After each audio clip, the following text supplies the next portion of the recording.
প্রধানমন্ত্রীকে ভাতপাড়ার বিধায়কের উপহার রবীন্দ্রনাথ ঠাকুরের প্রতিকৃতি উল্টো করে দেওয়ার প্রতিবাদে অবস্থানে নৈহাটিতে কলেজ ছাত্রছাত্রীরা। জগদ্দল জিলাপি মাঠ এলাকায় প্রধানমন্ত্রী নরেন্দ্র মোদীর জনসভায় তার হাতে রবীন্দ্রনাথ ঠাকুরের একটি প্রতিকৃতি তুলে দিতে গিয়ে সেই প্রতিকৃতি উল্টোভাবে তুলে দেওয়ার ঘটনায় প্রতিবাদে মঙ্গলবার নৈহাটি ঋষি বঙ্কিমচন্দ্র কলেজের ছাত্রছাত্রীরা নৈহাটি কলেজের সামনে আয়োজন করলেন অবস্থান কর্মসূচি। কবিগুরু রবীন্দ্রনাথ ঠাকুরের ছবি হাতে নিয়ে অবস্থান করেন ছাত্রছাত্রীরা। সংবাদ মাধ্যমের মুখোমুখি হয়ে অবস্থানকারী এক ছাত্র জানান, আপনারা দেখেছেন যে বিগত দিনে প্রতিবার কিভাবে কেন্দ্রীয় সরকার ইচ্ছাকৃতভাবে আমাদের মনীষীদেরকে অপমান করে, হেনস্থা করে, তাদের সম্মান অবমাননা করে। তাই জন্যই আজকে আমাদের প্রতিবাদ। রবীন্দ্রনাথ ঠাকুর দীর্ঘদিন ধরে আমরা তার অপমান দেখে আসছি, আর নয়, এই বাংলার বুকে রবি ঠাকুরকে আর অপমান করা যাবে না, কারণ ছাত্র সমাজ ঐক্যবদ্ধ আছে। হ্যাঁ, বিষয়টা হলো যে আমাদের যে সাংসদ ছিলেন এই লোকসভা কেন্দ্রে, তিনি প্রতিশ্রুতি দিয়েছিলেন যে আরবিসি গ্রুপ অফ কলেজকে তিনি সোলার সিস্টেম ব্যবস্থা করে দেবেন এবং সেটা প্ল্যান্টেশন করে দেবেন। কিন্তু আমরা দেখছি তিনি যে সময় বলেছিলেন সেই সময় কেটে গেছে, কিন্তু তার মুখে তার মুখে আমরা নির্বাচনী অনেক কথা শুনছি। তিনি একটা দলের প্রার্থী হয়েছেন, তার মুখে আমরা শুনছি, কিন্তু তিনি আর সেই কথা তুলছেনও না এবং সেই কাজ তো হয়নি। আপনারা প্রত্যেকে দেখতে পাচ্ছেন যে সেরকম কোনো কাজ আমাদের কলেজে হয়নি। আমরা ছাত্ররা আশায় ছিলাম যে আমাদের এরকম একটা কাজ হবে, সোলার প্ল্যান্টেশন হবে, খুব সুন্দর একটা জিনিস আমাদের কলেজে, মানে এই কলেজে হবে। সেটা না দেখতে পেরে, না হতে পেরে আমরা সত্যি খুব কষ্ট অনুভব করছি। এই যে বিশ্ব বরেণ্য রবীন্দ্রনাথ ঠাকুরকে যে তার প্রতিকৃতি উল্টো করে দিল, আপনাদের ছাত্রদের সমাজে এটা যে কীরকম মন্তব্য, মানে কী ভাবছেন এটা সম্বন্ধে? দেখুন, এইটা মানে রবীন্দ্রনাথ ঠাকুর তো শুধুমাত্র বাংলার কবি এরকম তো কোনো ব্যাপার নয়। আমরা সবসময় বলি বিশ্বকবি রবীন্দ্রনাথ ঠাকুর। সুতরাং শুধু বাংলার ছাত্র সমাজ নয়, সারা ভারতবর্ষ তথা পৃথিবীর ছাত্র সমাজের কষ্ট পাওয়া উচিত। এবং আমরা মানে ব্যাপারটা কী বলুন তো, এটা রাগ নয়, এটা হলো কষ্ট যে ওনার মতো একজন মনীষী, যার আদর্শ, যার দর্শনে আমরা বড় হয়েছি, যার কবিতা পড়ে ছোট থেকে বড় হওয়া, এবং যিনি বলেছেন যে ঐক্যবদ্ধতাই স্বপ্ন, রাখি বন্ধনই আমাদের ঐক্যবদ্ধ করতে পারে, সেই ঠাকুরকে, সেই প্রাণের ঠাকুরকে আজকে অপমান করা হলো। এর থেকে বেশি কষ্টে আমাদের কাছে, ছাত্র সমাজের কাছে আশা করি আর কিছু হতে পারে না। রোহিত চক্রবর্তী।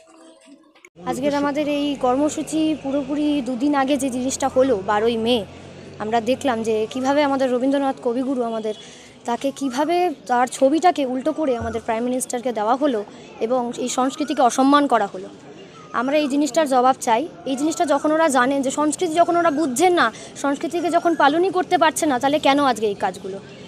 আর যেভাবে ওনারা এর আগেও আমরা দেখেছি ছবি সব কিছু হয়েছে এবং মূর্তি ভাঙা হয়েছে, আরও অনেক অনেক ভালো ভালো যত যারা আমাদের কবিরা রয়েছে তাদেরকে নিয়ে প্রচুর খারাপ কথা বলা হয়েছে। তাহলে এই জিনিসগুলো আজকে কেন হচ্ছে? ছবি উল্টো দেওয়ার কথা বলছেন, সেটা দেওয়ার পর তারপর সোজা করে দিয়েছে। তাহলে সেই জিনিসটা আগে দেখা উচিত ছিল। আমরা যখন এত বড় একজন কবিগুরু, তার জিনিসটা যখন আমরা এত সসম্মানে দিচ্ছি, তাহলে ভাবা উচিত ছিল যে আমরা সেই জিনিসগুলো, সেই গাইডলাইন্সগুলো মেনে চলবো, বা আমাদের দেখা উচিত ছিল আগে যে দেওয়ার আগে আমি জিনিসটা ঠিক দিচ্ছি না ভুল দিচ্ছি। স্টেজে উঠে হাতে তুলে দেওয়ার পরে যখন সেই ছবিটাকে সোজা করে দেওয়া হচ্ছে, তার কি মানে হলো? এই কবিগুরু এই যে অসম্মান, সেটা কীভাবে দেখছেন আপনারা ছাত্রী হিসাবে? যেভাবে আমাদের সংস্কৃতি, আজকে আমরা ছোটো থেকে বড় হয়েছি সহজ পাঠ পড়ে, সব কিছু পড়ে, সেই জায়গায় যখন আমরা তাকে একটা, আমাদের কবিগুরু, আমাদের ভালোবাসার জায়গা একটা, তারা এত কিছু সহজ পাঠ ক খ থেকে শুরু করে আমাদের যে কোনো ছড়া, আজকে যে কোনো বাচ্চার মুখে আপনি ছড়া শুনবেন সেটা রবীন্দ্রনাথ ঠাকুরের। সে আমাদের ছোটো নদী হোক, সে যেইটাই হোক না কেন, তাহলে সে বাচ্চারা কি দেখছে যে এই আমরা যাদেরকে এতদিন দেখছি, যে কবিগুরুকে আমরা দেখছি, তার ছবি এরকমভাবে উল্টো, তাহলে বাচ্চারা সেখান থেকে ইম্প্যাক্টটা কী পাচ্ছে? আমরা তো স্টুডেন্টস, আমরা তো দেখছি।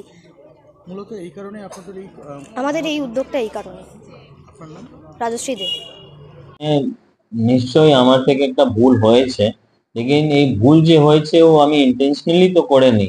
কেন মোদিজিকে দেখে মানুষ এরকম ইমোশনাল হয়ে যায়, এরকম একটা নার্ভাস হয়ে যায় কি যে আমাকে ছবি দিয়েছে ও উল্টো করে আমাকে দিয়েছেন, আর আমি ছবিকে না দেখে ওরকমই আমার যে यशस्वी প্রধানমন্ত্রী যে আছে শ্রীমান নরেন্দ্র মোদীজি, ও ছবিকে ওরকমই নিয়ে আমি গিয়ে গিফট করছিল। তো আমার যে রাজ্য প্রেসিডেন্ট, বিজেপি রাজ্য প্রেসিডেন্ট যে আমার সুকান্ত দা আছে, সুকান্ত দা আমাকে বলেছেন কি ভাই তোমার ছবি ভুল আছে, মিন্স উল্টো আছে, একটা করে দাও। তো আমি নিজেই, আমার প্রধানমন্ত্রীজি, দুটো লোক নিজেই মিলে ছবিকে ঠিক করেছে। ওর ওপরে আমি গিফট করেছি। দেখুন, ভুল তো হতেই পারে, আমিও তো মানুষ আছে, আমারও তো একটা ফিলিং আছে, মিন্স হতে পারে আমি নার্ভাস হয়ে যায়, এত মিন্স নিজের প্রধানমন্ত্রীর সঙ্গে দেখা করার পরে ভালো ভালো লোক নার্ভাস হয়ে যায়, তো আমি তো একটা ছোট বলতে পারে কি আমিও ওরকমই তো লোক আছে কি আমিও নার্ভাস হয়ে যাবে। লেকিন আমার এরকম ইন্টেনশন ছিল না। আমি প্রচুর সম্মান করে, আপনি নিজেই দেখতে পারবে আমার অফিসের পিছনে সব যত মহান মহান লোক আছে, যত আহ, বলা যায় আমার এখানে ওয়েস্ট বেঙ্গলে আমার যত, পশ্চিম বাংলায় যত মিন্স বড় লোক, একটা বলা যায় না একটা বড় পার্সোনালিটি আছে, আমি নিজেই মন থেকে শ্রদ্ধা করে, আমি কখনো কেউকে অপমান করে না। আমি একটা মানুষকে অপমান করতে আমাকে খারাপ লাগে, তো এত বড় বড় লোককে আমার কি করে আমি অপমান করবে, আপনি ভাবতে পারবেন। তৃণমূল এখানে পলিটিক্যাল ইস্যু ধরছে। দেখুন, তৃণমূলকে আমি একটাই কথা বলতে পারবে কি আপনার পাশ কিছু ইস্যু নেই, তো এইসব নিয়ে মানুষের ফিলিং সঙ্গে আপনি খেলা করার ভালো ব্যাপার নেই।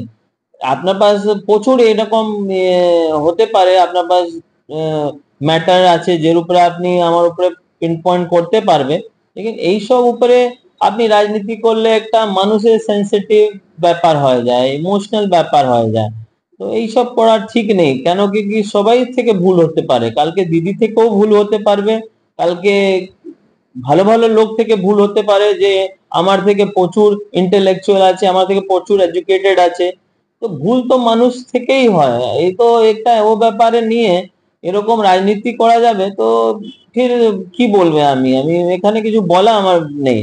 মুখ্যমন্ত্রী মমতা বন্দ্যোপাধ্যায় এই বিষয়টা তুলে ধরছেন। এবং এই জন্য তো আমার একটা দুঃখ লাগছে কি এত সম্মানিত পোস্টে বসে আছে, আমার দেখুন আছে তো কিছু না কিছু হয়, লেকিন এই রাজ্যে একটা মুখ্যমন্ত্রী আছে, একটা সম্মানিত পোস্ট আছে, ওরা আমি নিজেই খুব সম্মান করে, কেন আমার থেকে প্রচুর সিনিয়র আছে, প্রচুর হার্ড ওয়ার্ক করে এই পোস্ট পেয়েছে।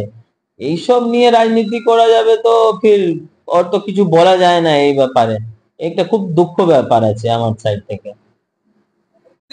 এক তালে বলবো, সবাই একসাথে বলবো, ক্ষমা করো হে রবি ঠাকুর, ক্ষমা করো হে রবি ঠাকুর। ধন্যবাদ সবাইকে। রবীন্দ্রসঙ্গীত পরিবেশন করবেন প্রদীপদা, আমি তাকে অনুরোধ করছি। আমরা আজকে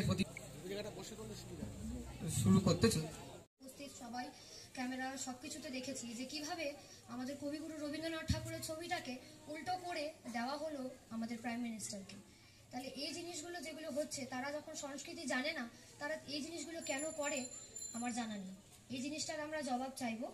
এবং আমি এটা বলবো যে বিগত কিছু মাস আগে একটা ঘটনা হয়েছিল, যখন আমাদের আমাদের নৈহাটি উৎসব যখন হয়েছিল, তখন আমাদের সাংসদ বলেছিল যে আমাদের ছোট্ট গান রবীন্দ্রসঙ্গীতের মাধ্যমে।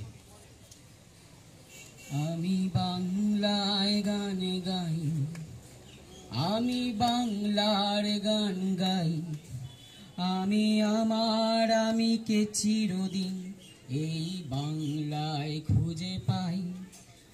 আমি বাংলায় গান গাই, আমি বাংলার গান গাই, আমি আমার আমিকে চিরদিন এই বাংলায় খুঁজে পাই। আমি বাংলায় দেখি স্বপ্ন, আমি বাংলায় বাঁধি সুর। থেকে শুরু করে বিভিন্ন সাংসদরা নির্দিষ্ট একটি দলের রবীন্দ্রনাথ ঠাকুর সম্বন্ধে বিভিন্ন কথা বলেছেন। আমরা দেখেছি এক সময় এই সরকারেরই প্রধানরা বলেছিলেন যে রবীন্দ্রনাথ ঠাকুরের বাড়ির জন্মস্থান নাকি শান্তিনিকেতন।